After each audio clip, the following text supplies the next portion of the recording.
水哥读完了，那我们就补充一些资料啊，大家都很清楚了啊。所以呢，就是因为中国人米勒斯为什么这么重要啊？大家也听了以后也知道啊，因为他是带第一批中国人来的，而且呢，我们中国人呢还建了一中国人双手啊建了一艘第一条这个欧洲人设计的。在这个北美洲西海岸的第一条40吨的这个帆船，啊，是我们出自我们中国人的手，啊，所以是不是很重要？啊，这个就是我们中国人在加拿大的生存的依据啊，就为什么我们可以在这里生存？因为我们就参与了最早期的开发，啊，英国人还在这里探索的时候呢，我们就已经开始帮我中华人跟这个白人呢一起来到这个北美洲这里开拓这个西域啊，是白人跟我们一起来，我们跟白人一起来到这个地方啊，所以呢，我们是有记录的啊。这个地方呢，现在我已经找到它的具体的位置在哪里，现在名称都改，因为这个劳特克海湾呢已经地方很大嘛，这些事情呢也离开了很远了啊，也离现在也是很远的时间啊。基本上呢，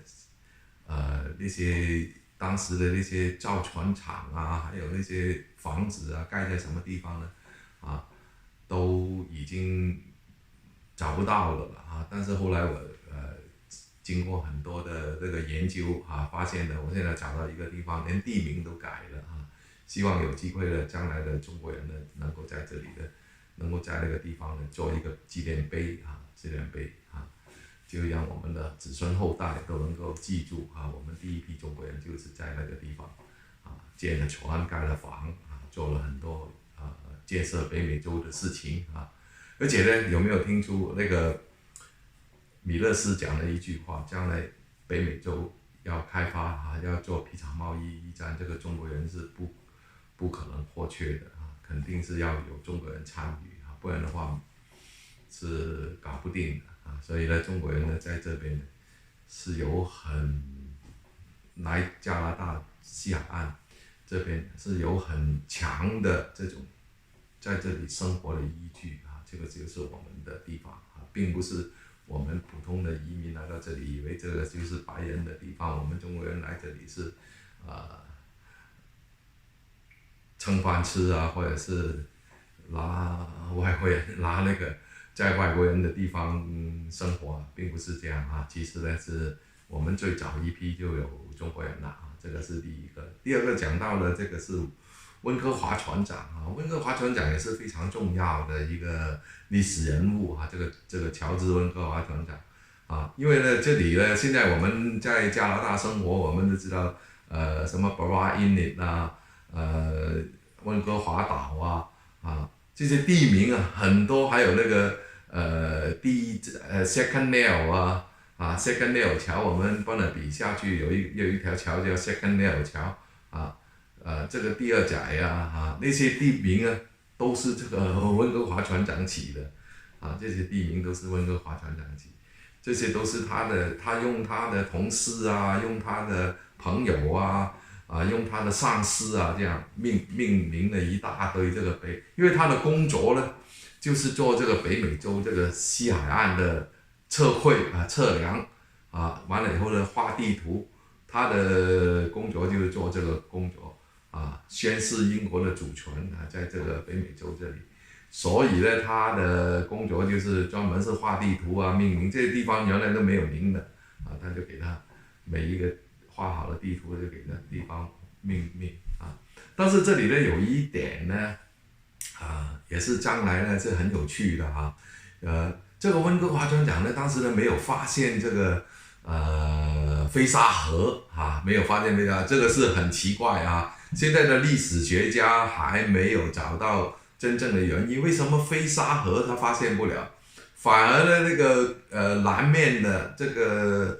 俄勒冈州跟华盛顿州交界的那条哥伦比亚河，他们就被那个被那个美国的船长叫罗伯特船长呢发现这个是很奇怪，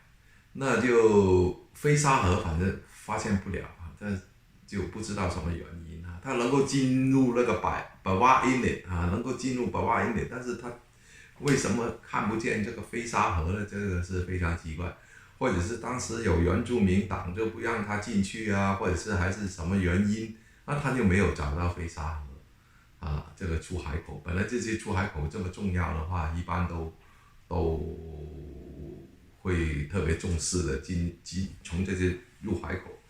进去他进了百万英里百万英里结果去到那个泡布底那里，发现这条河了已经那个海湾呢是到尽头了就没有地方再去了但是飞沙河情况就不一样，如果飞沙河往里面还可以走几百公里，所以呢就反而他到了那个哥伦比亚河哥伦比亚河呢他也进去200多个英里200多英里，还命名了一些当地的什么胡特山那些还命名了，反正没有讲，这个是很有趣的现在还是一个谜团还不知道是什么原因，这个温哥华船长但是没有发现这个飞沙河这么重要一条河流，他没有发现后来呢就是另外一个叫塞门菲萨的那个探险家，我们下面也会讲到这个人他就意外的发现了这个飞沙河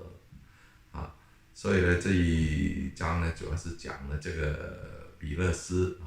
还有这个温哥华船长。温哥华船长呢还可以讲一点呢，就是这个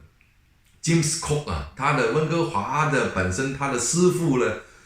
他的等于他的上级他的师傅，他最早的时候就跟这个 James Cook 这个人出来探险的。 James Cook 也是一个船长，也是一个伟大的探险家，他是世界上第一个欧洲人到达这个南极洲到达南极的这个人也是有很多贡献对于探索整个地球整个他全世界都跑遍了他整个地球都转了好几次那其中第3次呢，他在这个三明治岛今天叫这个夏威夷这个地方呢牺牲了跟原住民的一个冲突当中呢牺牲结果这个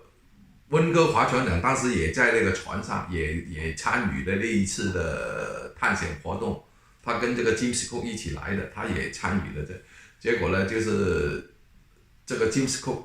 牺牲了以后呢，就变成这个温哥华船长来掌舵了当总指挥了。那这个温哥华船长呢，他就吸收了这些 James Cook 的这个，因为 James Cook 这个人呢，可能是比较冲动或者是比较强硬跟那个原住民跟那些西班牙人都是比较强硬，他是一个海军军人嘛，所以呢，他可能反而温哥华呢比较柔软一点手法比较柔软，好像你看到他碰到那个胡安花特这个是一个西班牙的一个船长西班牙的一个海军船长他见到胡安花特也是不卑不亢互相交换情报互相叫做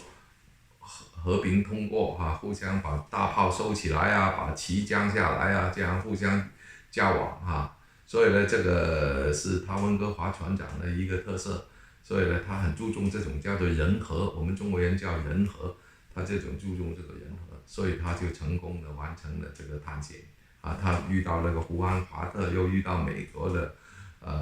罗伯特船长，他都遇到很多这些这些人呢，当时都是他的竞争对手都是可以说是用今天的话来说呢，就是敌对势力尽管他们口和心不和因为大家都是在宣示主权，都同一个地方，大家就宣示雷格船长是宣示我这里是美国的地方西班牙人说这里是西班牙人的地方那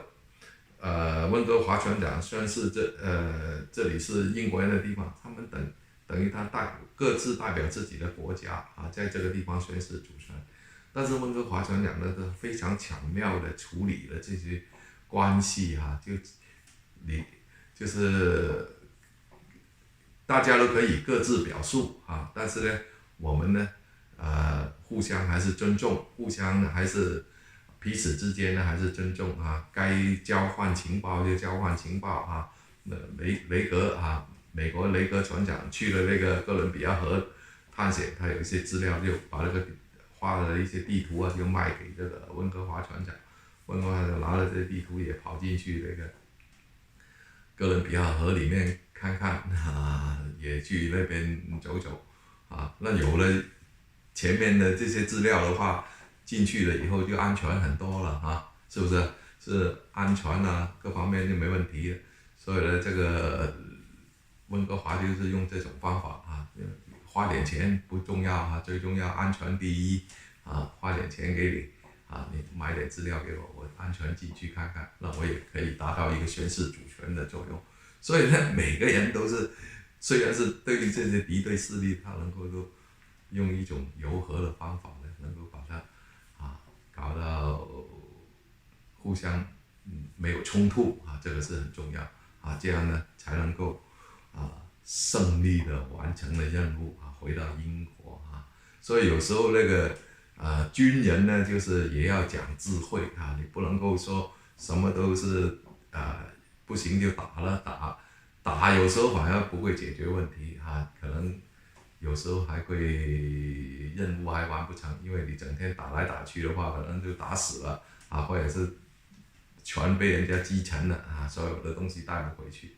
啊，那更麻烦啊。那反而呢，有时候呢，这种在自己的实力没有完全的盖住对方的，没有把握100%的能够战胜对方的时候，其实用一种柔和的方法可能会效果更好啊。那我们就今天这一段就看完了啊，这个第2节啊，那我们准备呢明天呢转到第3节啊。如果喜欢的朋友呢，也去订阅我们的频道啊，我们明天呢继续讲这个第3节。